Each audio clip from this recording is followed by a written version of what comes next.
Assalamualaikum warahmatullahi wabarakatuh.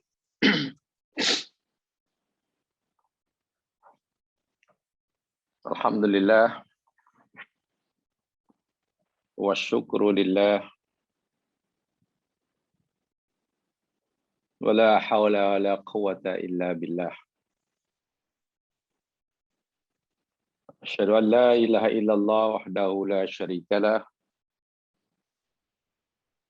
wa asyhadu anna Muhammadan abduhu wa rasuluh. Allahumma salli ala Muhammad wa ala ali Muhammad kama sallaita ala Ibrahim wa ala ali Ibrahim innaka Hamidum Majid. Wa barik ala Muhammad wa ala ali Muhammad kama barakta ala Ibrahim wa ala ali Ibrahim innaka Hamidum Majid. Allahumma inna nas'aluka hubbak wa hubba man yuhibbuk wa hubba amalin alladhi yuballighuna hubbak. Allahumma ij'al hubbaka ahabbu ilaina min anfusina wa ahlina wa amwalina wa minal ma'il barid. Ya Allah, ya Tuhan kami, sesungguhnya kami hamba-Mu memohon cinta-Mu kepada kami. Kami mohon kepadamu kemampuan untuk mencintai-Mu.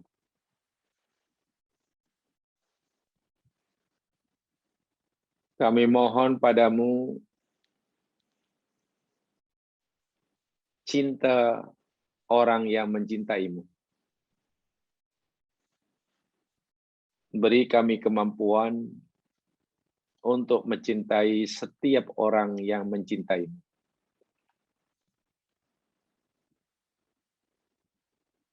Ya Allah, beri kami kekuatan untuk mencintai setiap amalan yang menyampaikan kami kepada cinta-Mu. Ya Allah, jadikanlah cinta kami kepadamu dan cinta-Mu kepada kami lebih kami cintai daripada cinta kami kepada diri kami sendiri, pada keluarga kami, cinta kami terhadap harta benda kami,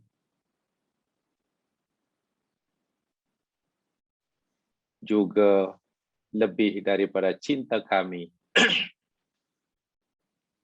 kepada air yang sejuk ketika kami dahaga di tengah gurun Sahara. Ya Allah, ya Tuhan kami memohon kepadamu pagi hari ini, siapa saja di antara kami yang sedang sakit, sembuhkanlah dia. Sesiapa di antara kami yang sedang leka dan lena, tegurlah dia. Sesiapa di antara kami yang sedang tersesat jalan, bimbinglah dan tunjukkan dia ke jalan-Mu. Sesiapa di antara kami yang sedang dilanda kesusahan dan kemurungan, ya Allah, gembirakanlah dan bahagiakanlah dia. Bahagiakanlah dia. Ya Allah, sesiapa di antara kami yang sedang mengalami musibah, beri kemampuan dia untuk bersabar. Siapa saja di antara kami yang pagi hari ini Engkau anugerahkan nikmat kesehatan, nikmat ketenangan hidup, beri dia kemampuan mensyukurinya.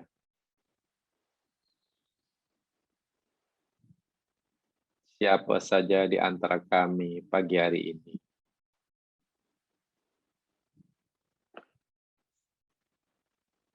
yang berdosa, ampunkanlah dosanya. Sekecil apapun perbuatan kami pagi hari ini yang baik, yang Kau ridho, terimalah dan berilah ganjaran kepada kami. Amin. Ya Rabbal Alamin. Muslimin, muslimat, rahimakumullah. Ikhwati wa akhwati fillah. Pagi hari ini kita akan meneruskan siri kajian kita berkaitan dengan mahabbatullah wa mahabbatur Rasul. Cinta Allah, cinta kepada Allah, atau cinta Allah kepada hambanya, cinta kepada Rasulullah, atau cinta Rasulullah kepada umatnya.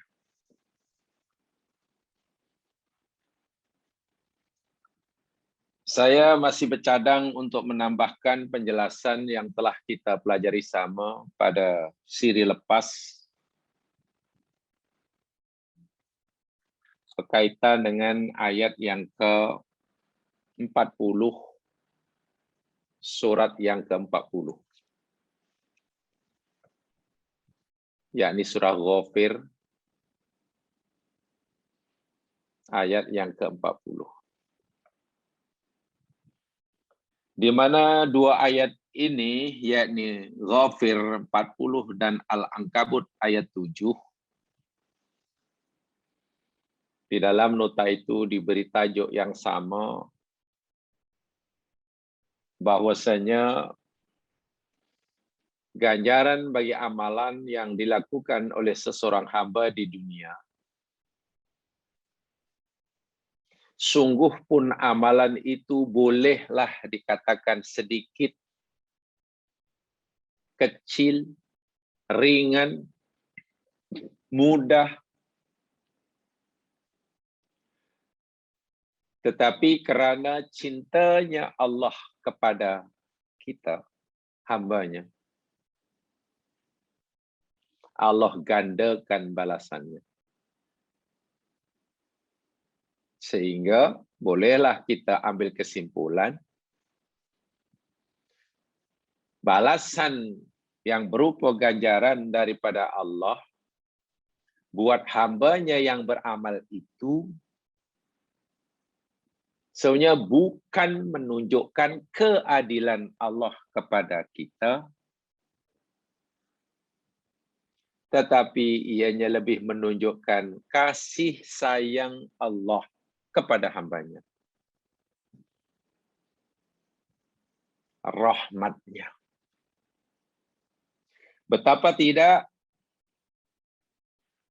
di dalam ayat ke-40 daripada surah 40, amal yang baik dibalas dengan 10. Minimum. Hingga 700. hingga gandaan yang tidak terkira. Itu tentu bukan keadilan. Itu ada rahmat. Allah tidak menunjukkan keadilan. Seakan-akan Allah tak kata, kerana aku zat yang maha adil, maka aku beri balasan kepada kamu, umpamanya, kalau kamu buat baik satu, aku balas satu. Buat dua, bukan. Allah kata, aku tidak sedang menunjukkan sifat adilku kepada kamu, wahai hambaku yang buat baik. Tetapi aku, kata Allah, seakan-akan begitulah Allah memberitahu hamba-Nya, aku akan tunjukkan sifat cintaku, rahmatku, kasih sayangku kepada kamu. So itu jangan khawatir. Kamu buat satu kebaikan, aku balas 10 paling kurang. Hingga 700 hingga. Jadi balasannya jauh lebih banyak daripada amalan kita. InsyaAllah. Kan itu karena kasih sayang, bukan karena kita berhak. Yang perlu kita. Bukan karena kita berhak. Kalau dikatakan berhak, itu pun kalau kita dikatakan berhak mendapatkan upah daripada amalan yang kita buat, ya sepatutnya satu kebaikan dapat satu. Itu pun kalau kita dikatakan berhak. Tapi masalahnya kan tidak berhak. Allah bagi itu bukan karena kita berhak. Dia mahabbah. Dia rahmah. Itu rahmatnya. Ingat, tempoh hari pernah saya katakan, dalam satu athar Allah berfirman,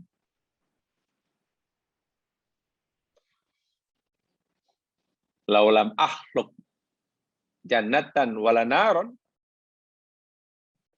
afalam akun robban u'bad. Kalaulah jika sekiranya aku tidak ciptakan surga dan neraka,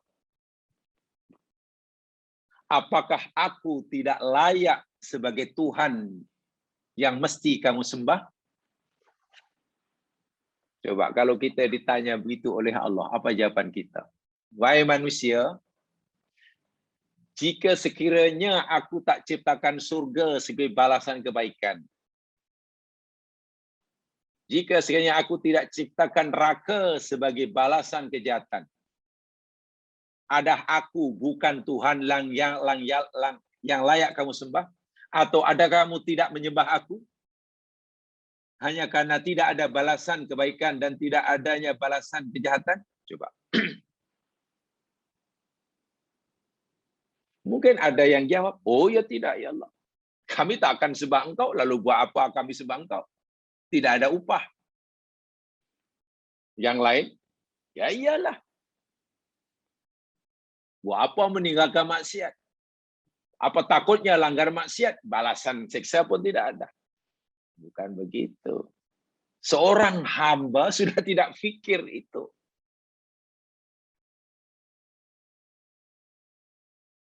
Jika Allah beri balasan, yaitu karena rahmatnya. Jika ia memberi balasan pahala, itu karena rahmatnya. Jika ia memberikan balasan siksa bagi kejahatan jahat hambanya, itu karena keadilannya. Yakini itu. Satu.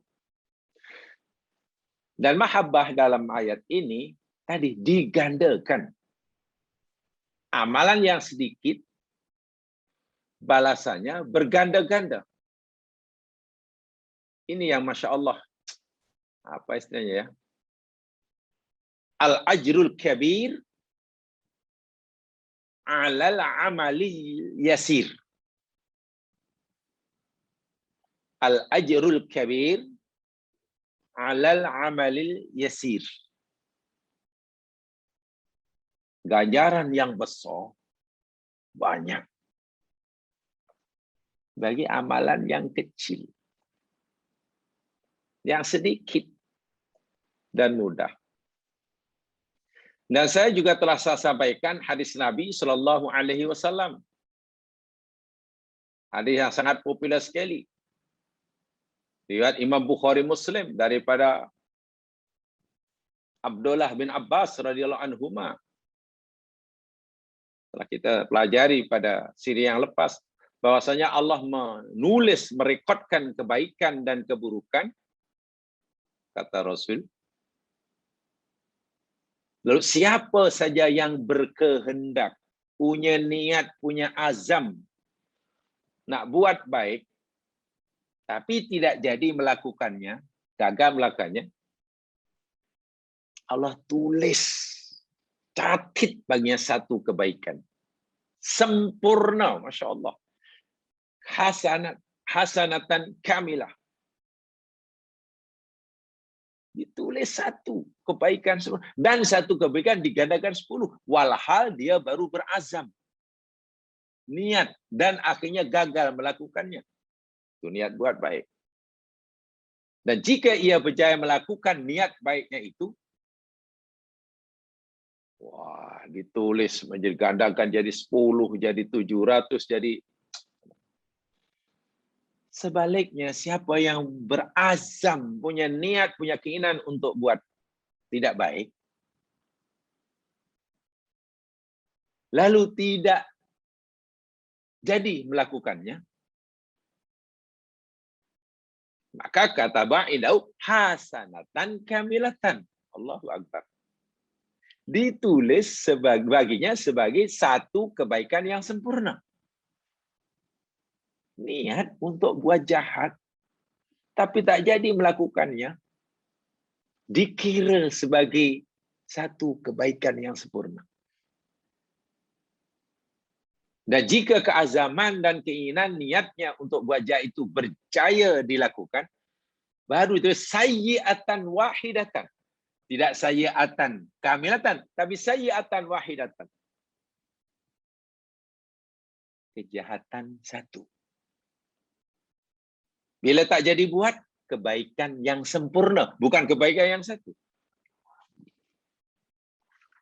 Nah, ini yang ingin saya tambahkan penjelasannya. Jadi sini ada 4, ya Mas sekalian. Coba lihat. Sayang tak sayangnya Allah kepada hambanya. Jadi hadis ini bolehlah kita simpulkan begini. Al-jaza'u yakunu ala arba'i halatin. Bahwa balasan itu terjadi atas 4 keadaan. 1, man hamma bihasanatin falam ya'malha. Siapa saja yang berazam untuk buat kebaikan, niat nak buat baik.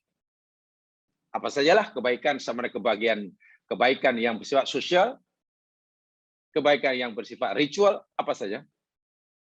Falam ya'malha, dan dia tak jadi melakukannya. Amalan qauliyah ke, fi'liyah ke, zohirah ke, batinah ke, muta'alliqah bihaqqillah ke, berkaitan dengan hak Allah ke, muta'alliqah bi khalqillah ke, berkaitan dengan hak makhluk ke. Apa saja kebaikan? Dan tak jadi melakukannya, maka ditulis sebagai satu kebaikan. Kamilatan. Masya Allah. Maksudnya apa begini? Maksudnya begini ya sekalian. Dia sudah niat untuk buat baik. Minggu lepas saya nak jumpa kawan itulah, nampaknya memang saya susah dia. Dan saya akan tolong dia, saya akan sediakan semuanya ke Allah. Ya Allah, kabulkanlah niat hambamu minggu depan. Minggu depan hambamu nak jumpa orang itu, saya nak bantulah bantuan. Dan niat itu diusahakan ini. Tiba-tiba dah tiba masa untuk pergi, gagal dia. Karena ada halangan yang tidak dapat dielak. Gagal. Sehingga niat untuk buat baik tadi tidak berjaya dilakukan. Bukan ia membatalkan niatnya, tapi dia gagal melaksanakannya karena ada halangan. Ini yang dimaksudkan. Maka orang ini dapat hasanatan kamilatan. Bukan niat, bukan dia meniat menggagalkannya ya, membatalkan, tidak. Dah iya tapi tak jadi karena ada halangan. Keinginan tetap ada tapi Allahu Akbar. Hai, mana rupanya tak jadilah. Barang yang aku sediakan pula rupanya hilang katanya.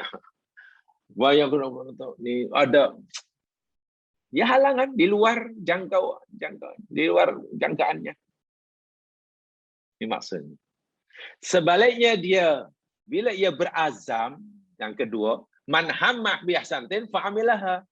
Buat amal yang baik, niat buat amal yang baik dan berjaya melakukannya. Masya Allah, tulis sebagai satu kebaikan digandakan 10, 700 dan jadi mencari bekalan untuk masuk surga itu jauh lebih mudah. Memang itu rahmat Allah. Jadi kalau kita belajar betul-betul secara syumul rahmat Allah yang sekalian, wah, rojak kita ini lebih tinggi, sangat tinggi. Tak ada orang putus asa. Sebab Allah dalam Al-Quran, dalam banyak ayat dalam Al-Quran, hadis Nabi, dalam banyak hadisnya, menawarkan surga, memberikan kabar gembira itu berkali-kali. Berkali-kali. Sehingga bergaul, muamalah dengan Allah, muamalah dengan Nabi jadi seronok. Karena Nabi memberikan tafsir, Allah bagi tafsir. Tidak menakutkan, begitulah. Tidak menakutkan. Walaupun ada ayat Quran yang ada inzarnya. Tapi lebih banyak yang menggembirakannya. Digandakan 10. Kalau jadi melakukan. Sekarang, man hamma bisayyi'atin falam ya'malha. Siapa yang berazam buat jahat, kemudian tidak jadi melakukannya. Gagal. Apakah dapat dosa? Tidak. Sebaliknya malah ditulis baginya hasanatan kamilatan. Masya Allah. Niat jahat, niat nak buat kejahatan, kemudian gagal melakukannya. Gagal melakukannya begini jamaah sekalian. Dia niat buat kejahatan, sudah diusahakan supaya melakukannya. Dan dia sudah ada peluang untuk melakukannya. Kemudian ada kemampuan untuk melakukannya. Peluang sudah ada, kemampuan sudah ada, niatnya sudah lama ya. Dia sudah lama niat buat jahat. Tiba masanya pula, peluang ada, kemampuan ada, tetapi tiba keinginannya dibatalkan. Niatnya dibatalkan. Ini maksudnya. Orang ini dapat satu kebaikan sempurna. Bukan niat buat jahat, setelah buat jahat tiba-tiba ke peluang tidak ada. Peluang tidak ada, keinginan masih ada. Keinginan tetap ada tapi peluang tidak ada. Kemampuan pun tidak ada. Nah, ini tidak dikira buat tak dapat kebaikan dia Mas sekalian. Itu masih tetap dapat keburukan satu. Jadi jangan salah paham. Niat jahat.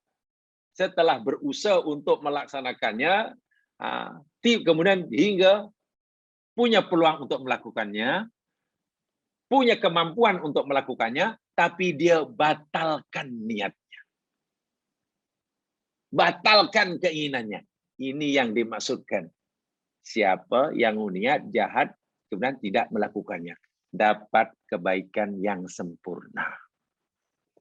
Jadi tak jadi melakukan itu bukan karena tidak punya peluang. Seandainya banyak kecewa saya. Dah lama niat buat jahat, peluang pula tak ada. Waktu itu ada peluang tapi saya tak ada kemampuan. Tapi keinginan tetap ada. Ini dikira dosa. Itu masuk yang keempat. Man hamma bisayatin fa'amilaha. Siapa yang buat jahat, dia buat jahat. Kemudian dia punya peluang untuk buat jahat. Dia pun ada kemampuan buat jahat. Kemampuan bukan. Lalu melakukannya. Jadi bukan hanya niat, tapi sudah berjadi lakukan. Karena ada peluang dan ada kemampuan. Ditulis sayyi'ah wahidah. Tapi kalau tak jadi melakukannya, tengok. Tak jadi itu macam mana? Tak jadi itu kerana tak punya peluang. Dan keinginannya masih ada. Tak punya peluang, tak punya kemampuan. Ada peluang tapi tak ada kemampuan. Atau ada kemampuan tapi tak punya peluang dan masih punya keinginan. Sebab keinginan itu yang nanti akan dinilai. Maka dia tetap dapat dosa. Yang dapat pahala, dapat kebaikan satu. Yang sempurna itu, jika buat jahat, saya ulangi, ada keinginan buat jahat, sudah berusaha untuk melakukannya, kemudian sekarang terbuka peluang untuk melakukannya. Peluang ada. Kemampuan pun ada, tapi dibatalkan niatnya. Wah, itu luar biasa. Itu gajah luar biasa. Tak apalah. Saya memang mengalami masalah keuangan. Seniat nanti. Saya akan berusaha untuk melakukan rasuah. So, nampaknya hanya dengan cara menerima rasuah saja. Masalah keuangan rumah tangga. Niat untuk rasuah. Lalu cari peluang, berusaha macam mana supaya saya boleh dapat rasuah. Ini niat nih, niat buat jahat. Adalah cara dia. Macam mana nak supaya dapat peluang. Suatu saat, sebulan kemudian dapat peluang rasuah. Orang datang ke pejabatnya, karena dia ada kuasa, dia punya signature laku. Tawarkan rasuah. Mana peluang ada. Niat 1 bulan pun ada. Sepalang peluang ada. Dan kemampuan pun ada. Dia boleh ambil. Tapi saat itu dia membatalkan niatnya. Oh, tak jadi, tak jadi. Ya Allah, tak jadi. Ya Allah, maafkan ya Allah. Walaupun hamba Musa 1 bulan mengharapkan punya peluang rasuah. Dan sekarang sudah terhidang peluang ya Allah. Tapi kami batalkan ya Allah. Hamba-Mu batalkan aja. Inilah yang Nabi kata. Orang ini mendapat hasanatun kamilatun. Senang tak senang? Tinggal maksiat. Ada maksiat, ada peluang maksiat lalu. Kenapa begitu ya? Ya, jamaah sekalian. Dalam agama kita ini begini ya. Balasan yang Allah berikan pada kita ini jamaah sekalian, sama ada balasan pahala ataupun siksa. Pahami betul-betul ya, jangan salah faham. Pahala yang Allah akan berikan pada hambanya atau siksa yang Allah akan berikan pada hambanya ini bukan semata-mata, quote and quote, bukan semata-mata karena hamba itu buat baik atau meninggalkan maksiat. Saya ulangi. Kita dapat pahala bukan semata-mata karena kita buat yang disuruh. Atau bukan semata-mata karena kita tinggal yang di tengah. Iya ke? Bukankah kalau kita buat yang disuruh kita dapat pahala? Bukankah kalau kita tinggal di tengah kita dapat pahala juga? Bukankah kalau kita tinggalkan perintah dapat dosa? Langgar-langgar pun berdosa. Ya, kita selalu seperti itulah. Tapi, coba betul. Saya ulangi.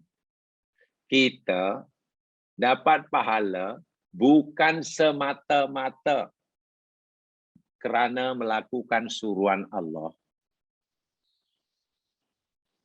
Kita mendapatkan siksa bukan semata-mata kerana melanggar larangannya. Agak bingung kan? Kalau bingung begini maksudnya. Tadi, contoh tadi. Rasuah. Itu kan dosa. Roswah itu dosa. Orang tadi ada peluang untuk roswah. Oke. Ada peluang untuk roswah. Dan dia ada kemampuan untuk menerima roswah. Pada waktu itu orang tadi ada pilihan. Oke, ada kebebasan memilih. Sama ada memilih untuk menerima roswah atau dia memilih untuk menolak. Oke. Roswah telah terhidang di hadapannya. Saat itu dia punya pilihan, nak memilih untuk menerima roswah, maknanya melanggar laknat Allah, atau dia nak memilih untuk menolak roswah, meninggalkan laknat Allah. Jika ia memilih meninggalkan, ketika mana ia boleh memilih menerima, dia dapat pahala. Jadi orang yang dapat pahala, orang yang dapat dosa roswah itu bukan semata-mata karena roswahnya, karena dia ada peluang roswah dan dia memilih untuk mengambilnya. Orang yang tak pernah punya peluang menerima roswah sepanjang hayat, itu tidak ada pahala baginya karena tak roswah. Di akhirat ada pahala. Pahalanya itu, ini pahalamu YA, karena dahulu kamu tidak roswah. Ini pahala kamu. Wow, seronok bukan main. Karena tak roswah. B tak dapat pahala tak roswah. B protes. Ya Allah, kenapa tak roswah dapat pahala? Aku tak roswah pun kenapa tak dapat pahala? Macam mana? Sama-sama tak roswah, dapat, B tak dapat. Ya, tak roswah itu karena dia sebenarnya ada peluang roswah tapi memilih tak roswah. Sebab itu dapat pahala. Yang kamu kamu tak roswah ini karena kamu tak pernah punya peluang roswah. Orang yang tak pernah punya peluang untuk roswah, memanglah tak roswah. Sebab itu tidak ada pahala. Karena dia tak roswah. Paham tak? Jadi pilihan itulah yang akan. Demikian juga buat baik. Allah suruh kita sholat. Apakah bila kita sholat, kita otomatis tidak dapat pahala? Belum tentu. Allah suruh kita sholat. Lalu Allah serahkan bagi kita. Wahai hambaku, aku suruh kamu sholat. Sholat itu perintah aku. Nah sekarang pilihan di tanganmu. Kamu boleh memilih untuk sholat. Dan kamu juga boleh memilih untuk tidak sholat. Pilihan di tanganmu. Tapi ingat, pilihan itu nanti ada akibatnya. Jika kamu memilih sholat, karena aku suruh sholat, sedangkan saat itu kamu juga bebas memilih untuk meninggalkannya, maka kamu dapat pahala. Dapat pahala. Karena itu betul-betul karena pilihan dia 100%. Tapi kalau orang sholat dipaksa, sholatnya dipaksa atau terpaksa, kan melakukan suruhan terpaksa dipaksa itu sia-sia ya mas kalian. Orang minum arak, apa dapat dosa? Tengoklah. Kalau minum arak itu karena pilihannya, ya dia memilih minum arak, sedangkan ia boleh memilih meninggalkannya, berdosa. Tapi kalau dia minum arak bukan karena pilihannya, dipaksa. Apa berdosa? Tidak, tangan diikat lalu dimasukkan. Dia tidak berdosa karena dipaksa, bukan pilihannya. Atau dia tidak minum arak karena tidak ada peluang untuk meminum arak. Inilah hadis Nabi tadi. Allah ini maha pengasih, maha penyayang. Jadi jangan salah paham. Oh, kalau begitu kita niat jahat banyak-banyak dan tak payah buat. Bukan begitu maksudnya. Sudah niat, sudah berazam, berusaha untuk melakukannya, tiba masa ada peluang melakukannya, ada kemampuan melakukannya, lalu dia batalkan niatnya. Baru dapat hasanat kamilah. Tapi kalau dia melakukannya, dapat sayyi'ah wahidah. Yang kebaikan demikian juga. Buat baik dan niat buat baik. Tapi gagal Tak jadi melakukannya bukan karena membatalkan niatnya, karena tak ada kemampuan. Tak ada peluang, tak ada kemampuannya niat. Ya, Masya Allah. Pahala belaka. Itu apa namanya? Hadis ini. Mahabbah Allah Subhanahu wa Ta'ala. Baik. Sekarang jemaah sekalian, di sini disimpulkan, lihat dalam notanya, penjelasannya itu, amal sedikit dibalas dengan imbalan pahala yang sangat besar. Tadi saya nyatakan, yakni apa namanya? Amalan yang kecil, yang sedikit, tapi balasnya besar. Al-ajrul kabir, balasan yang besar. Alal amalil yasir, bagi amalan yang sedikit. Sama saja. Adalah kasih sayang Allah. Di situ diberikan contoh. Ya. Misalnya, tengok dalam nota ya. Puasa pada hari Arafat menghapuskan dosa 2 tahun. Setahun lepas, tahun akan datang. 1 hari aja. Itu kan amalan yang sedikit, pahalanya besar. Puasa Asyura, 10 Muharram, 1 hari saja. Menghapuskan dosa 1 tahun. Yang lepas, ganda lagi. Siapa yang membaca Subhanallah 100 kali, dalam sehari semalam mengampunkan, Allah akan mengampunkan dosanya meskipun sebanyak buih laut. Lepas solat, Subhanallah, Subhanallah, Subhanallah, 33 kali. Alhamdulillah, Alhamdulillah, Alhamdulillah, 33 kali. Allahu Akbar, Allahu Akbar, Allahu Akbar, 33 kali. Cukupkan 100, la ilallah wahdahu la syarikalah, lahul mulku wa lahul hamdu ala kulli. Hapus dosanya walaupun sebanyak buih laut. Amalan semudah itu, seringan itu. Ganjarannya boleh menghapus dosa sebanyak buih air laut. Amal yang akan pada bulan Ramadan, bulan ini dan seterusnya.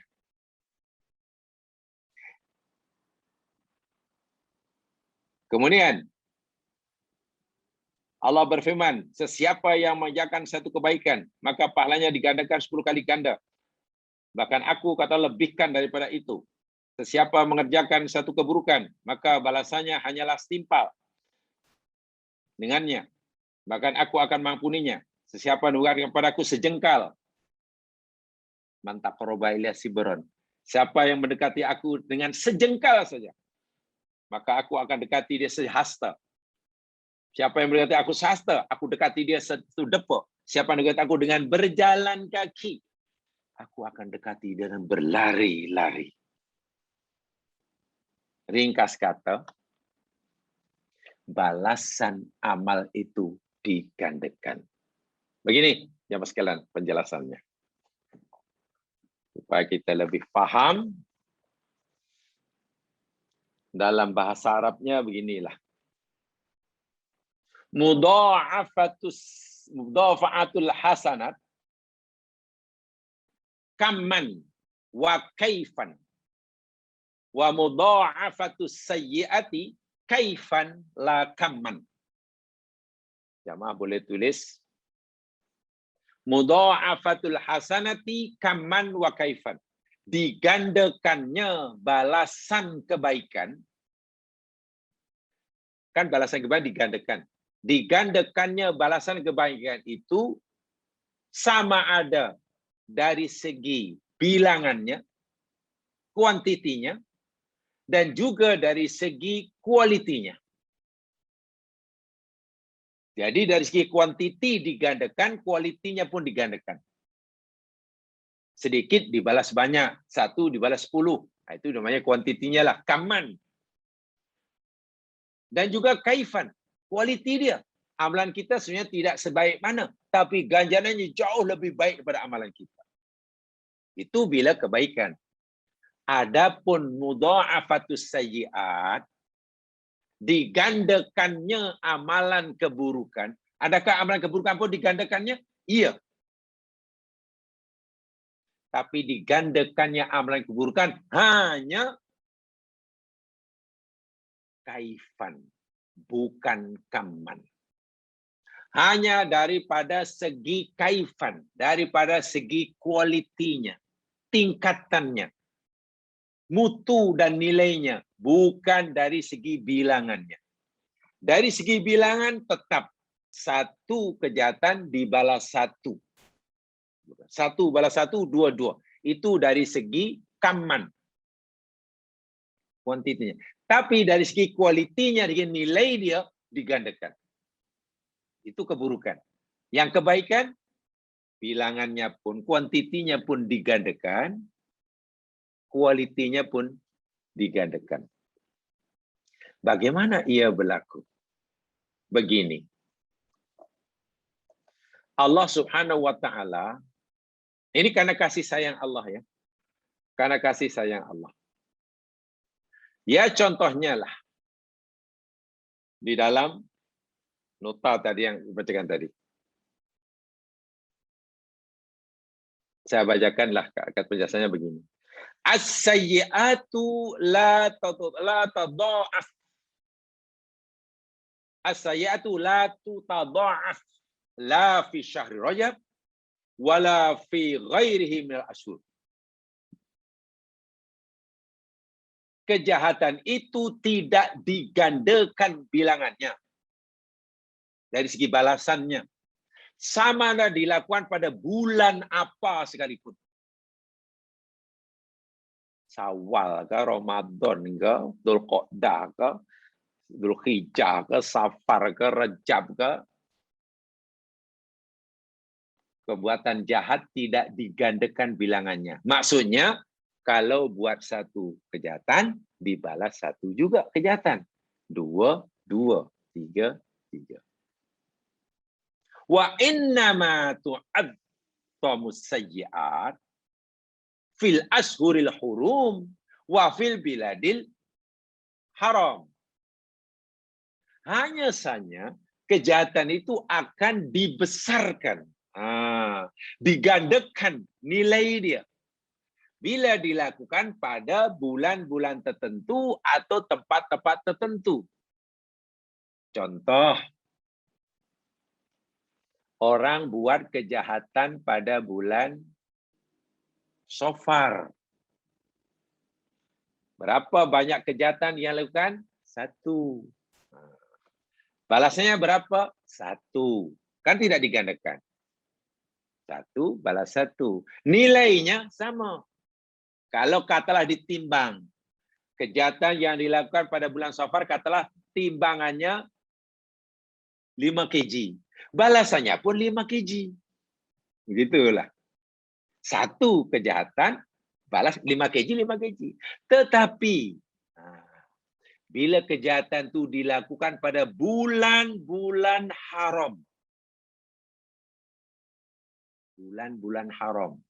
Dzulqa'dah, Dzulhijjah, Muharram, Rajab. Itu kan bulan haram kan? Bila kejahatan dilakukan pada bulan-bulan haram, 1 kejahatan dibalas 1 karena tidak digandakan dari segi bilangan, dari segi kuantiti. Tapi dari segi quality, dari segi nilai dia digandakan. Kalau kejahatan yang dilakukan pada bulan haram itu 5 kg, balasannya bukan 5 kg, boleh jadi 10 kg. Lebih berat gitulah. Boleh jadi 20 kg. Orang buat jahat di mana? Di Kuala Lumpur. Berapa kejahatannya? Berapa banyak? 2. Balasannya berapa? 2 lah.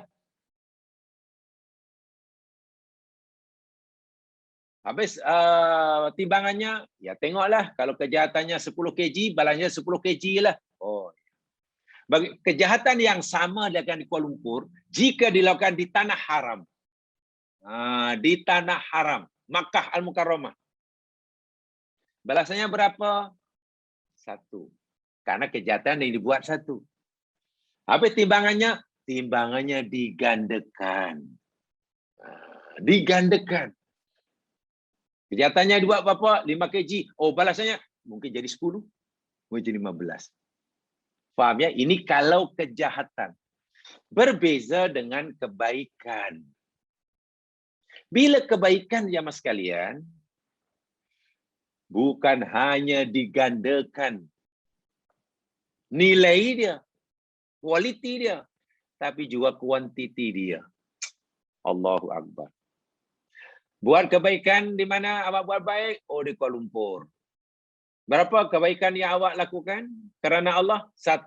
Oh, maknanya awak akan dapat 10. Tengok. Dia akan di Kuala Lumpur berarti 10. Dari segi kuantiti dah digandakan. Berapa berat kebaikan yang kamu lakukan? Ini kata untuk memudahkan pemahaman ya Mas Gan ya. Untuk memudahkan pemahaman, berapa berat kebaikan yang kamu lakukan di Kuala Lumpur itu? Ya adalah 10 kg. Oh, 10 kg. Kalau itu kamu akan dapat lebih 10. Pasti digandakan oleh Allah. Boleh jadi 200 kg. Boleh jadi 1000 kg. Tengok. Kuantitinya digandakan, kualitinya digandakan. Kaman wa kaifan. Bahasa Arab. Itu kebaikan. Sekarang bagaimana bila kebaikan yang sama yang dilakukan tadi dilakukan pada bulan haram di tanah haram? Masya Allah. Disinilah Allah menunjukkan kasih sayangnya. Jika perbuat kebaikan yang sama dilakukan di tanah haram pada bulan haram, ya mas sekalian, bukan hanya digandakan 10 dari segi kuantitinya, bukan digandakan dari 10 dari segi beratnya.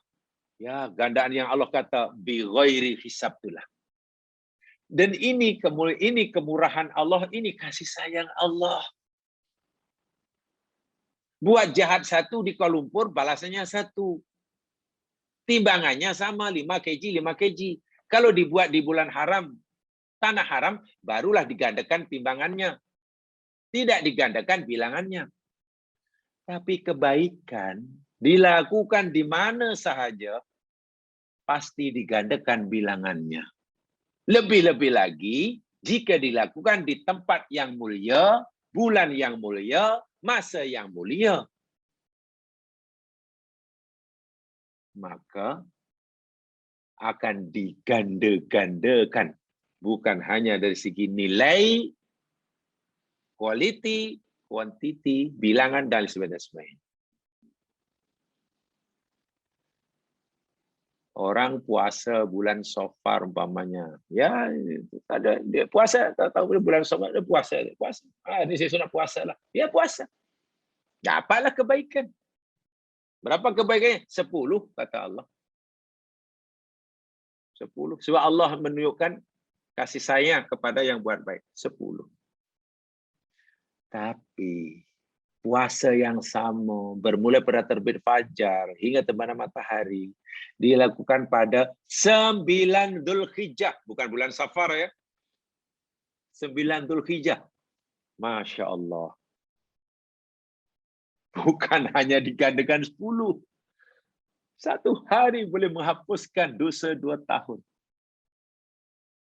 Kurang rahmat macam mana Allah Subhanahu Wa Taala? Kurang sayang macam mana? Mana lebih besar kasih sayang, cintanya? Cinta hamba kepada Allah kah? Atau cinta Allah kepada hambanya? Sebab itu di awal tadi saya nyatakan, kepada orang yang melakukan maksiat, Allah menunjukkan sifat adilnya. Sementara kepada hamba yang melakukan kebaikan, Allah menunjukkan sifat rahmat, kasih sayangnya, dan cintanya. Inilah mahabbatullah. Sekarang kalau kita berfikir lebih jauh, ini kita andaikan ya, untuk memudahkan pemahaman saya suka bagi contoh, tapi contoh andaian. Begini. Katalah Allah meletakkan syarat untuk membolehkan orang masuk surga dan menyebabkan orang masuk neraka, katalah. Untuk membolehkan orang masuk surga, syaratnya mesti ada 100 kebaikan umpamanya. 100 kebaikan. Dan untuk menyebabkan orang masuk neraka, orang itu ya maknanya ada 100 kejahatan, 100 keburukan. Katalah macam itu, andai kata macam itulah peraturannya.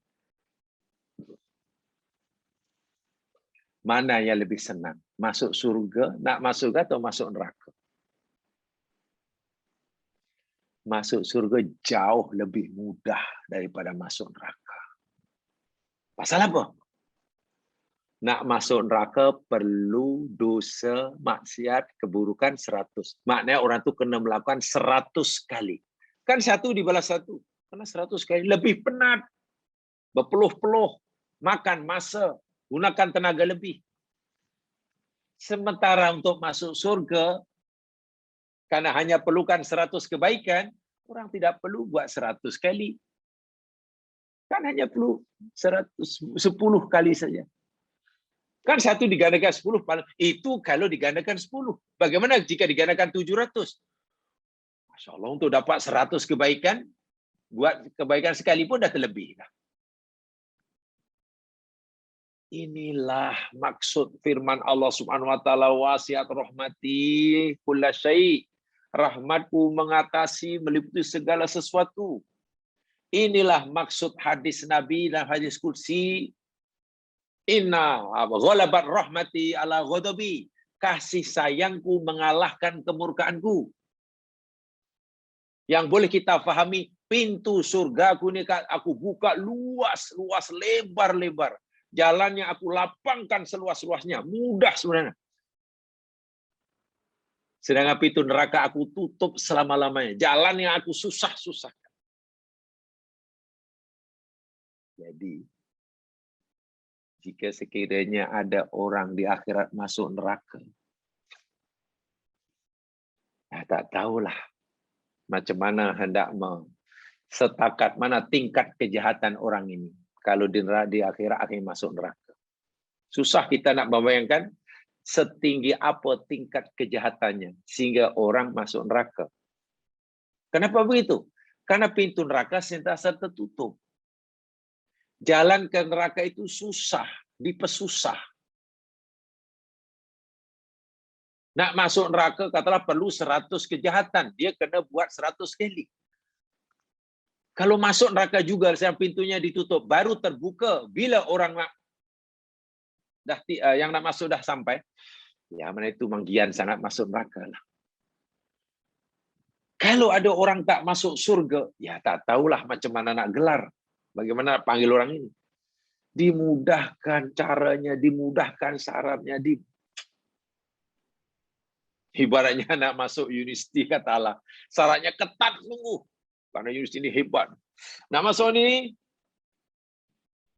pointer awak mesti paling tidak 3.9. Itu paling kurang. Sebab kami sebenarnya hanya menerima yang 4.000.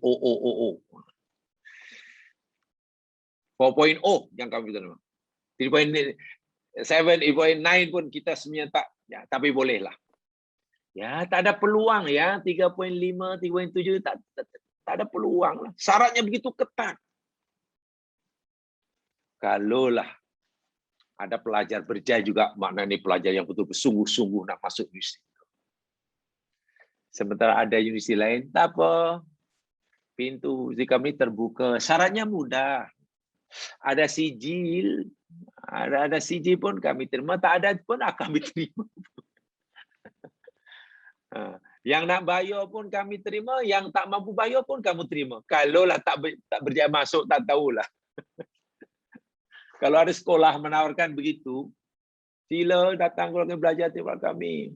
Tak ada syarat yang paling kenakan, syaratnya sangat mudah. Asal mau datang je, mau belajar aja. Yang mampu bayarlah yuran, yang tak mampu free. Kalau itu pun tak boleh masuk, gagal masuk, tak tahulah macam jenis orang macam. Itu ibaratnya lah ya Mas Yan. Rahmat Allah ini luar biasa. Itu kita sebenarnya seronok ya Mas Yan. Kalau kita belajar agama, belajar yang ini seronok. Jadi jangan belajar agama yang tegang-tegang, yang menakutkan. Nanti orang lari. Bukan tidak boleh menyampaikan amaran ya. Bayangkan Di tempat kerja sudah stres. Ya. Dalam pergaulan sudah stres. Di rumah ada stres, masalah. Ingin cari ketenangan, lalu lagi usrah mengaji. Dia ngaji pula isinya neraka. Ya, stres double lah. Di luar ada stres, masuk pengajian ingin cari ketenangan, isinya, kamu neraka, ini dosa. Pingsan kawan itu pasti lari lah tuh. Coba dibuat suasana mengaji itu suasana yang menarik orang, memberi harapan gitu. Sebesar adapun dosa seorang itu, sehitam manapun, segelap apapun masa silamnya, coba bagi tahu apa kata agama kepadanya. Kamu masih punya peluang untuk masuk surga. Katakan kepadanya begitu. Sebesar apa sebenarnya dosa kamu sehingga kamu begitu macam putus asa. Oh, saya macam-macam dosa saya macam apa yang saya tahu. Wah, ya tahulah besar sangat. Berapa orang yang kamu dah bunuh? Yalah, bah bunuh saya tak pernah, belum bunuh lah, belum. Oh, mana membunuh belum? Kamu tahu tak, dahulu ada orang membunuh 99 campur 1, 100 orang. Wih, dosanya besar dan banyak. Dan kamu tahu tak, akhirnya dia masuk surga, mati husnul khotimah. Jadi, apa ya? Pelajaran-pelajaran seperti itu hendaklah lebih dikemukakan kepada orang yang ingin jadi baik. Gitulah. Orang ada keinginan untuk jadi baik, orang ada keinginan untuk berhijrah, orang ada keinginan untuk maju, untuk mengubah keadaan. Beri kabar-kabar gembira. Jangan baru masuk kemudian terus dahlah di rumah stres di sana, bingung. Masuk kelas pula dosa kamu. Neraka ini, haram. Ya lari lagi lah tuh. Pasti lari. Belum masa. Jadi kata orang tuh disesuaikan lah ya. Apa namanya? Khatibun nas ala qadri uqulihim, kata Imam Ali. Ya bicara kamu kepada seseorang sesuai dengan apa ya? Pemikirannya, dengan keadaannya. Ibarat bayi baru lahir, jangan teruslah bagi begel, tak sesuai lah. Bagilah susu, itu pun susu ibu, ASI. Ya, ya nanti bila besar, ya mungkin bagi yang ini. Orang sedang kehausan, dahaga sungguh, ya janganlah bagi kacang. Ini dahaga air lah, itulah disesuaikan. Dan itu kena tahu ya. Jangan kita rasa sedap bagi kita, sedap bagi orang lain. Belum tentu ya mas sekalian. Jangan kita rasa betul menurut kita sesuai untuk diri kita, sesuai untuk semua orang. Belum. Tidak. Rasul adalah orang yang paling bijak. Nabi sentiasa menyesuaikan apa yang disaniatkan oleh Nabi pada umatnya itu, Nabi betul-betul sesuaikan dengan apa yang dimaukan oleh orang itu. Dan Nabi itu kebijaksanaan. Jadi bila ada orang datang kepada ya Rasulullah, tunjukkan aku amalan, yang amalan itu aku masuk surga. Karena Nabi kenal orang ini pemarah, Nabi kata, la taghdab. Jangan marah, kamu masuk surga. Semudah itu, orang semudah ini ya Rasul, iya, semudah itu. Balik akhirnya dia pemarah. Jadi setiap kali ingin marah tak jadi marah. Iya ya. Nabi, aku ingin masuk surga dan Nabi kata jangan marah. Aku nak marah, tak boleh. Akhirnya orang jadi pemaaf. Bayangkan. Ya Rasulullah, tunjukkan aku amalan ya Allah yang dengan amalan itu aku masuk surga. Nabi kenal sangat orang ini. Oh, orang ini pembohong nih, tukang kelintung. Nabi kata, la takdzib. Jangan bohong ya, jangan bohong, kamu masuk surga. Semudah itu ya Rasul. Iya. Akhirnya orang itu setiap kali nak bohong, gimana ya? Bohong itu udah jadi sunnah hidup aku. Kalau aku bohong nanti, macam mana? Aku ingin masuk surga. Lalu kalau aku bohong, lalu jumpa Nabi, lalu ditanya, ada kamu bohong? Kalau aku kata tidak, aku bohong. Kalau aku kata bohong, nampaknya aku tak masuk. Akhirnya tak jadi bohong. Hilang sifat bohongnya. Masya Allah. Ada yang lain datang, ya Rasulullah tunjukkan padaku, ya Allah, ya Rasul, apa amalan yang paling Allah suka bila aku buat, ya Rasul. Bila aku melakukan, Allah suka sangat. Nabi kenal si penanya ini. Dia suka menunda-nunda solat. Melambalkan solat. Oh, as-salatu fi awali waktiha. Solat di awal waktu itulah. Oh iya ya Rasul. Iya. Akhirnya orang itu tidak melengah-lengah. Itulah yang sama sekali kebijaksanaan Nabi. Jadi jawaban Nabi ini bukan tidak konsisten. Kenapa Nabi jawab tak konsisten? Itu hari jawabnya lain. Bukan tidak konsisten. Justru itulah yang bijaksana. Disesuaikan dengan si penanya. Gitulah. Ini orang sedang stres di luar, sedang stres di tempat kerja, sedang ingin cari ketenangan, pergi kelas, di kelas tambah stres. Bagi harapan, begitulah. Bagi harapan. Dan itu perlu, dan itu namanya figur dakwah perlu ya, sebab kalau tidak menguasai memang susah sikit nanti. Niat baik tapi tidak kesampaian. Ya ibarat budak baru lahir, terus kita suruh makan burger, ya malah tercekik nanti. Malah tercekik. Ya tak apalah, susu aja lah. Itu pun susu ibu. Dan tak banyak. Dan Masya Allah. Ini budak bayi baru lahir, ya biarlah tidur saja. Memang itu kerja dia. 23 jam, 22 jam tidurnya. Jangan dipaksa untuk jaga 20 jam. Itu analogi dia. Baik, paham ya? Ini peluang keemasan yang Allah berikan kepada kita, yang Nabi berikan kepada kita. Tidak harus disia-siakan. Amalan kebaikan digandakan dimanapun saja kita melakukannya. Dan gandaannya bertambah jika dilakukan pada tempat-tempat tertentu, masa tertentu, keadaan tertentu. Berdasarkan dalil. Keadaan dalil. Kejahatan dilakukan di mana saja, bila-bila mana saja, balasannya sama. Dari segi bilangan. 1 balas 1, 2. Tapi dari segi nilai, kualiti, digandakan jika dilakukan pada tempat tertentu atau waktu tertentu. Sesuai dengan dalil. Kebaikan digandakan, tak, kita bagi aja 10 dah. Jamaah bagi pertolongan, bagi sesuatu pada orang lain 10 dah. Dah digandakan 10. Nah, inilah saya bagi awak ya cik, saya bagi cik ya. Apalah ini ikhlas ini cik. Ini apa dia? Ini nasi biryani, tadi saya baru beli dari sini. Memang saya belikan untuk encik sebab saya nampak tadi encik mungkin belum makan. Jadi saya belikanlah encik. 10 tu ganjarnya, sebungkus nasi biryani gam dulu. Tapi jika suatu saat kita memberikan sebungkus nasi biryani gam yang kita sangat-sangat perlukan karena kita sedang lapar. Kita sangat lapar, kita pun hanya mampu beri 1 bungkus untuk kita dengan orang yang ada di rumah. Karena kita sedih susah, hanya mampu beri 1 bungkus. Lapar sungguh. Karena mungkin 1 hari belum makan. Tiba-tiba jumpa orang di jalan, nampaknya sudah keluar lapar, kita tanya, apa je? Ya saya dah lapar sangat. Tak belum makan ke hari ini? Bukan hari ini saja, sudah 3 hari tak makan. Dia 3 hari tak makan. Kita baru 1 hari, tentu lapar dia lebih berat daripada kita. Lalu tergerak hati. Oh Masya Allah, sekurang-kurangnya saya baru lapar 1 hari. Dia sudah 3 hari. Walaupun saya perlukan makanan ini, tapi tak apalah. Saya bersedia memberikannya kepada orang yang lebih memerlukan. Kesediaan kita memberikan sesuatu yang kita masih perlukan, sebungkus nasi lemak, ganjarannya berganda ya mas sekalian.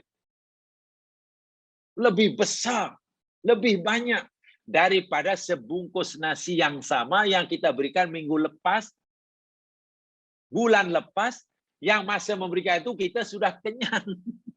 Kita tak perlukan. Paham tak? Benda yang kita lakukan sama. Tapi keadaan kita semasa memberikan tidak sama. Maka balasannya pun tidak sama. Tapi kadang-kadang orang tak faham itu. Orang biasanya bersedekah menunggu senang dulu. Ya tak apalah, nanti senang. Kalau ada rezeki saya sedekah, saya bantu awak lah. Masya Allah. Justru kemampuan, kesediaan, keinginan kita bersedekah ketika kita susah itu membuka peluang untuk dapat ganjaran lebih. Kenapa ketika Allah bagi peluang untuk dapat ganjar lebih, kita malah tutup? Kita menunggu senang dahulu. Walaupun kita senang, kita sedekah pun dapat pahala. Tapi pahalanya tidak sebanyak ketika kita mampu bersedekah masa susah. Inilah sebenarnya agama Islam yang aspek agama Islam yang kita belum mengambil berat sangat kebanyakan kita. Saya tak kata semuanya, mungkin termasuk kita. Belum mengambil berat. Biasanya menunggu, tak apalah, tunggulah, nanti kalau ada senang. Nanti kalau ada masa saya buatlah. Nanti kalau saya senang, saya bagilah. Nanti kalau ada rezeki. Kan begitu selalu kita dengar. InsyaAllah. Tak apalah, nanti kat ni lah. Bahkan ada lebih teruk. Tak apalah nak, tak apalah sekarang tak solat pun tak apa nak, awak sedang sakit. Sedang sakit tak apa, tak solat tak apa. Sekarang awak sedang susah, sedang sibuk. Jadi tak solat lambat pun tak apa, sibuk. Nanti kalau sudah senang, solat nak ya. Itu lagi teruk nasihat itu ya mas sekalian. Lagi selalu. Orang sehat mampu solat pada waktunya. Orang tengah sakit mampu solat pada waktunya. Ganjaran si sakit tadi lebih besar. Dalam bahasa agama ada istilah al-ibadah atau amal fi zamanil fitnah. Tapi kadang orang menunggu senang baru mau beramal, menunggu senang, menunggu punya kelebihan, merasa punya kelebihan baru bersedekah. Itu rugi. Ingat, Islam bukan hanya teori. Islam itu amal. Saya ulangi sekali, saya ingatkan diri saya sendiri. Agama Islam yang namanya ajaran bukan hanya sebagai teori untuk kita fahami, untuk koleksi fikir. Bukan. Islam itu amal. Diamalkan. Sebetul, sebenar apapun pengetahuan kita tentang Islam. Tapi jika tidak diamal, ilmu itu nanti akan menjadi hujah bagi Allah untuk menempelak kita. Bukan jadi hujah untuk kita mempertanggungjawabkan amalan kita di hadapan Allah.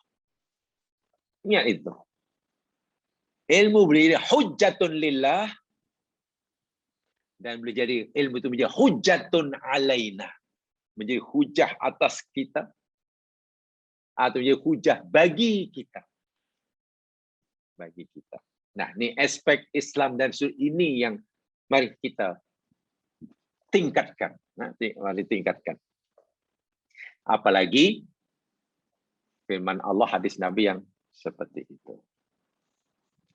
Baik, jemaah sekalian, mari sekarang kita teruskan kajiannya, yakni ayat yang berikutnya. Di situ hanya diberi tajuk nikmat yang besar disediakan di akhirat.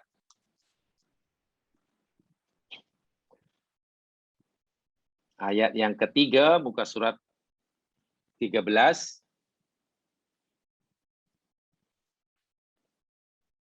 Surah Al-Jathiyah, surah 45, ayat 30.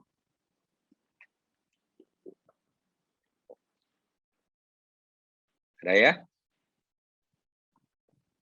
Surah Al-Jathiyah, surah 45, ayat 30.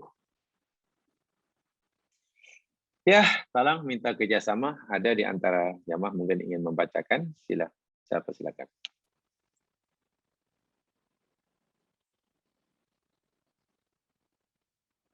Sila.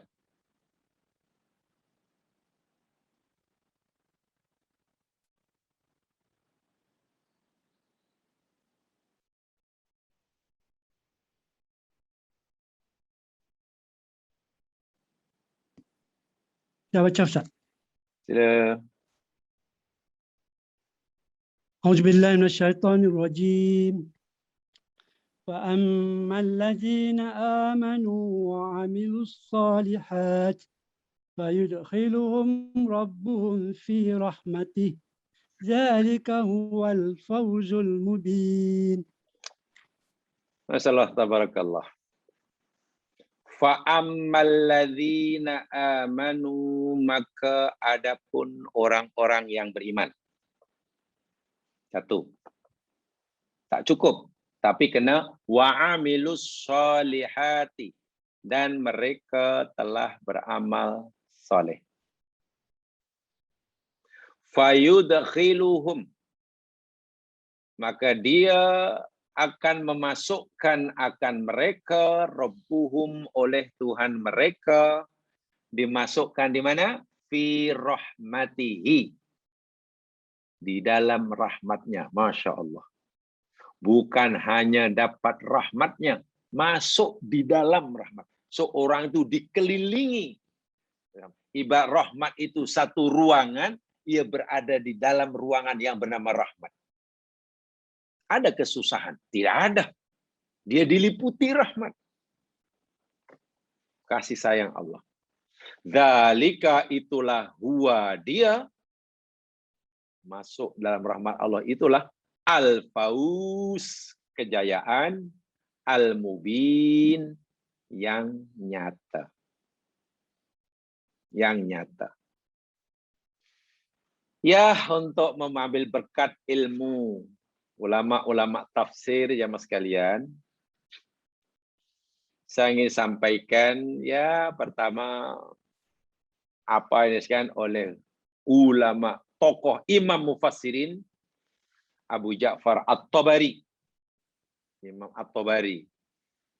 Beliau berkata, fa'ammal ladina amanu billahi fid dunya wa wahadahu.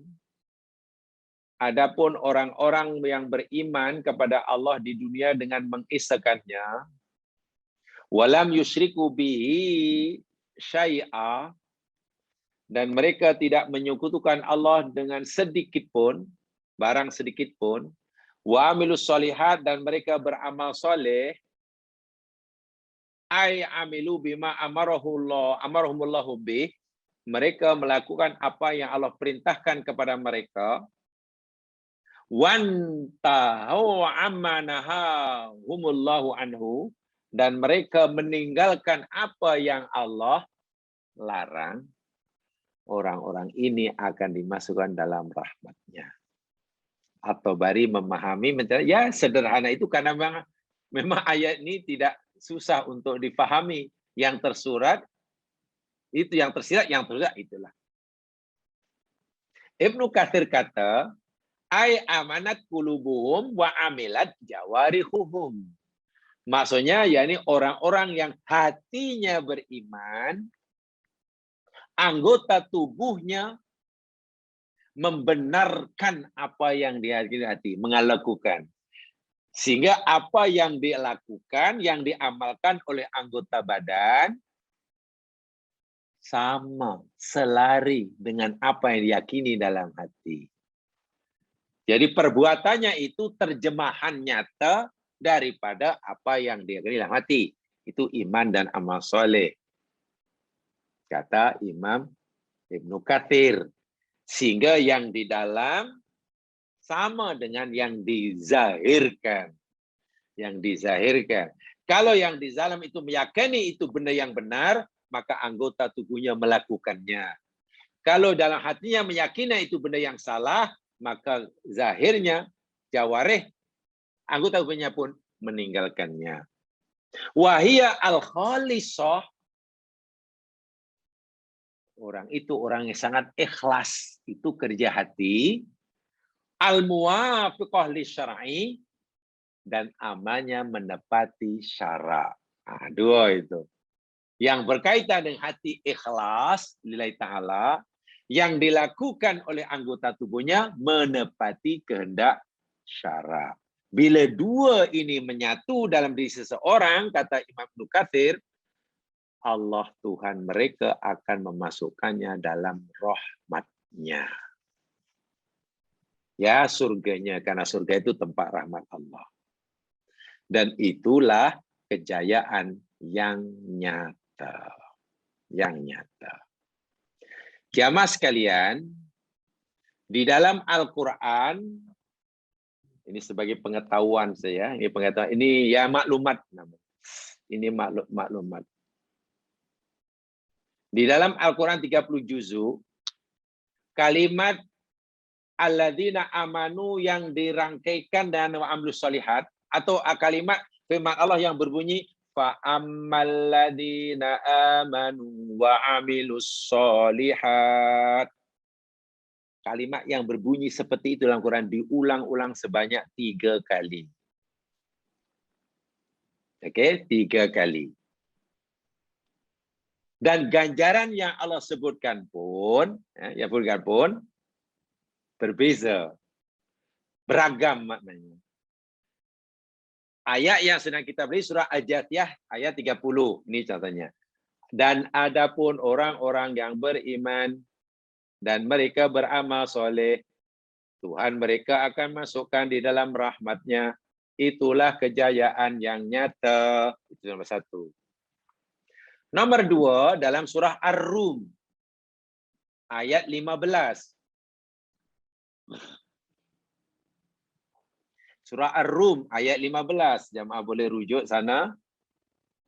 Fa ammal ladzina amanu wa amilus solihat fahum fi raudati yuhbarun. Ganjarannya Allah sebut lain di sini. Fa ammal ladzina, maka adapun orang-orang alladzina amanu, orang yang beriman, wa amilus solihat, dan mereka beramal soleh. Itu nomor 2 ya.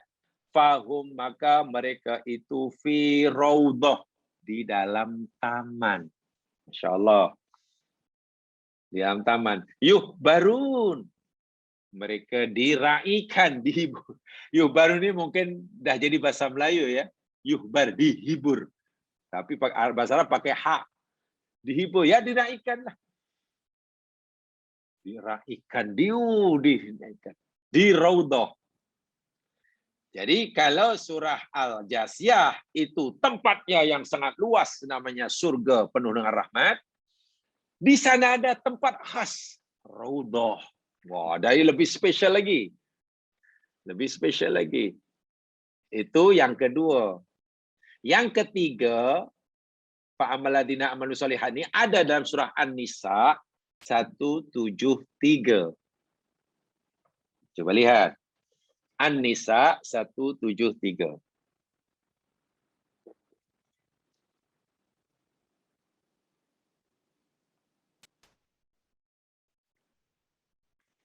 Tidak ya? Fa'ammal ladzina amanu wa amilus sholihat. Sama kan bunyinya? Maka adapun orang-orang yang beriman dan mereka beramal soleh. Nah, balasannya berbeza dengan 2 ayat disebutkan tadi. Kalau dalam Al-Jasiyah balasannya Allah masukkan dalam rahmat-Nya. Ar-Rum 15, mereka itu dalam taman dan mereka sedang dihibur, diraikan. Sekarang apa balasannya? Fayuwaffihim ujurahum. Maka dia Allah akan menyempurnakan, memenuhi, mencukupkan balasan mereka. Cukup. Kalau 100, 100 lah. Kalau 1000, 1000 lah. Adakah itu saya? Oh tidak. Wa yaziduhum min fadlih, Masya Allah. Dan Allah akan menambahkan mereka daripada kurnia-Nya. Yang melakukan Allah yang Maha Kaya. Jadi kita tak boleh bayangkan berapa banyak tambahannya. Kalau yang mengatakan itu manusia, kita boleh agak, oh dan nanti si jutawan itu akan bagi bonus. Berapa agak-agak bonus yang akan diberikan ya. Di samping upah, dia akan bagi bonus. Bonusnya berapa? Ya kalau tengok dia itu seorang jutawan, mungkin bonusnya banyak juga lah. Tapi kita boleh agak. Karena kemampuan ia memberikan terhad. Dia kan manusia. Tapi bila yang akan memberikan tambahan bonus itu Allah yang Maha Kaya. Yang memiliki segala-galanya. Mampu kita membayangkan berapa tambahannya. Masya Allah. Dahlah balasannya tidak dikurangi sikit pun. Itu pun sudah berganda-ganda kan. Balasannya kan digandakan 10 hingga 700. Itu pun sudah banyak. Tapi Allah kata tak, belum cukup. Rahmatku lebih besar. Aku akan tambahkan lagi pada kurniaku. Kita tak mampu membayangkannya. Nah itu yang ketiga. Jadi ada 3 kali ya. Fa'ammal ladzina amilus sholihat. Balasannya disebut 3 macam. Semuanya menunjukkan betapa luasnya, besarnya rahmat Allah kepada kita. Kepada kita. Itu satu. Yang kedua, ini dari segi bahasa dulu jam sekalian ya. Di dalam Al-Quran memang ada perbezaan. Walaupun dalam bahasa Melayu mungkin maknanya lebih kurang sama.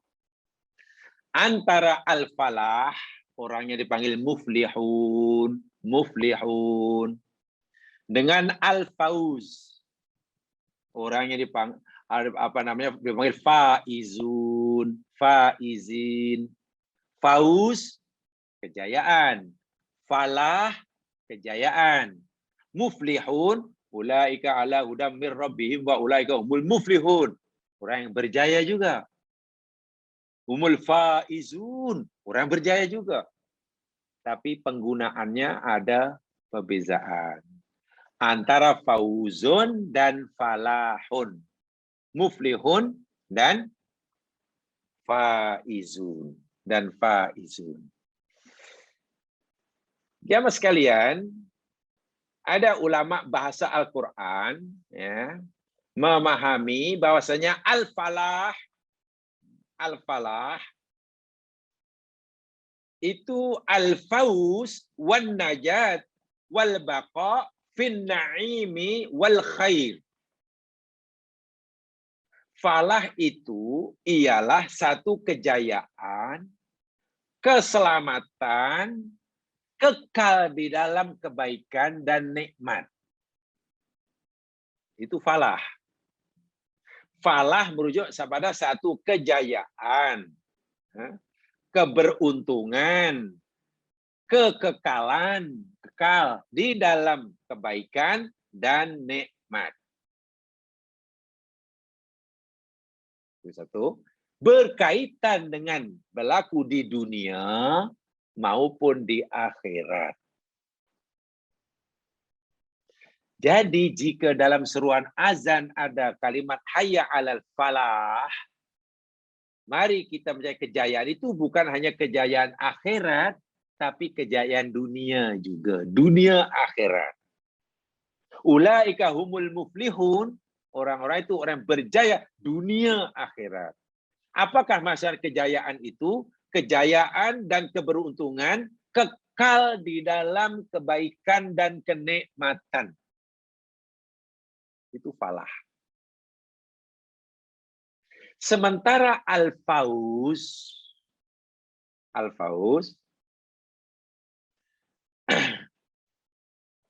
itu ada yang mengartikan al-fauz itu nihayatul marhalah. Ay ghayatul ladzi yas'a. Kejayaan akhir yang dicapai, yang ingin dicapai oleh seseorang. Jadi fauz itu kejayaan akhir, nihayah. Penghujung. Jadi fauz tidak akan didapati, diperoleh oleh seseorang pada peringkat awal, pada peringkat pertengahan, pada peringkat mencari, tapi peringkat ujung baru dapat. Ibarat orang berusaha, jamaah sekalian, usaha, ya penatlah usaha. Usaha ini berat, ini biaya, ini. Setelah membanting tulang 40 tahun, sekarang pencin, menikmati hasil usahanya selama 45 tahun sebelumnya. Nah, kejayaan yang dinikmati di ujung usaha itulah dalam bahasa agama disebut fauz. Fauz. Sebab itulah fauz di Al-Quran itu digunakan untuk menunjukkan kejayaan akhirat, bukan dunia. Kenapa? Di dunia yakni masa untuk berusaha, usaha. Hasil kejayaan nanti di akhirat. Nah, kejayaan yang diberikan di akhirat hasil usaha dunia itu namanya fauz. Nihayatul, dipanggil apa namanya? Nihayatul marhalah. Fase akhir terakhir. Sebab itulah fauz dalam Quran sentiasa ceritakan oleh Allah sebagai balasan akhir. Ima selamat dari neraka, wa ima masuk surga. Kan itu kejayaan akhir. Dunia belum disebut fauz. Belum, karena masih usaha. Alam kubur masih juga belum, karena masih dalam proses pertanyaan sana-sini. Di Padang Mahsyar juga belum. Di sana masih ada hisab, timbangan, sirat, terima amal, bla bla bla bla.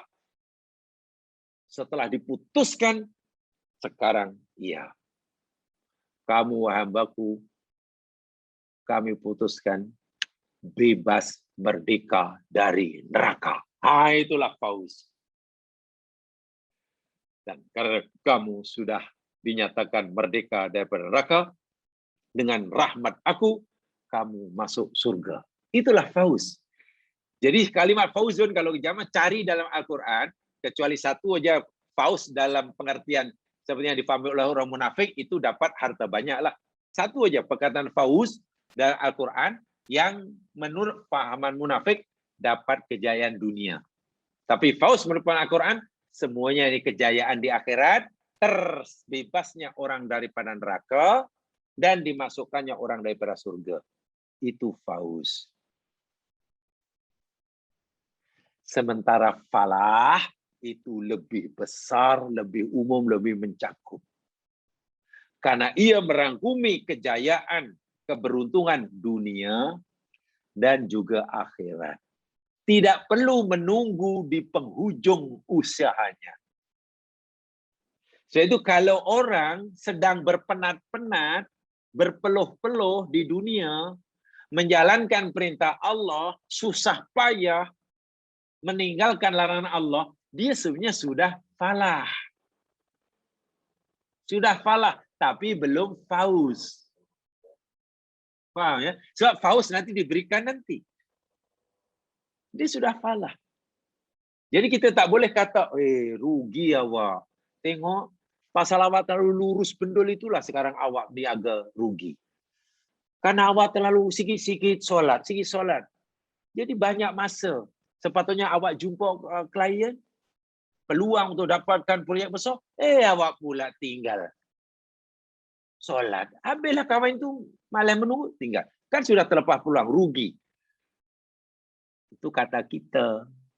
Kata Quran, ketika seseorang berpenat-penat, bersungguh-sungguh istiqomah, buat yang disuruh, tinggal yang ditegak, walaupun cabarannya berat, orang itu sudah falah, muflih. Jadi masa penat berusaha itu pun sudah falah, tapi belum fauz. Sebab fauz itu merujuk pada kejayaan yang Allah berikan pada seseorang di hujungnya nanti. Nihayatul marhalah dalam bahasa Arabnya. Apa dianya? Berupa sama ada dimerdekakannya daripada neraka atau dimasukkannya dalam surga. Nah, nanti kita akan bicarakan lebih jauh nih. Karena dalam Al-Quran ada 3 istilahnya mas kalian. Ada al-fauzul mubin, contohnya ayat ini. Ada al-fauzul kabir, fauzul mubin kejayaan yang nyata ya. Fauzul kabir kejayaan yang besar. Ada al-fauzul azim, kejayaan agung. Nah, fauz pun ada 3 tingkatan. Ada darajatul fauz, tingkatan fauz itu ada 3. Ada 3. Ada fauzul mubin, ada al-fauzul kabir, ada al-fauzul azim. Tapi kesemuanya itu yakni baru akan dirasa dicapai seorang di hujung perjalanannya menuju Allah. Selepas semua proses manzil-manzil di akhirat telah dilaluinya, baru nanti mendapatkan fauz di hujungnya. Nihayatul marhalah. Apa beza fauzul mubin, al-fauzul kabir, al-fauzul azim? InsyaAllah bila Allah izinkan, kita akan pelajari pada kesempatan yang akan datang, insyaAllah. Mudah-mudahan memberi manfaat bisa menyampaikan. Alhamdulillah kalau dapat dikongsi bersama. Yang benar pada Allah jua, yang silap kelemahan saya sendiri. Mari kita dengan bacaan Latifarah dan surah Wal Asr. Subhanakallahumma wa bihamdika asyhadu an la ilaha illa anta astaghfiruka wa atubu ilaik. A'udzu billahi minasyaitonir rajim. Wal 'asr. Innal insana lafi khusr illa alladziina aamanu wa 'amilus shalihat wa tawasaw bil haqqi wa tawasaw bis sabr. Assalamualaikum warahmatullahi wabarakatuh.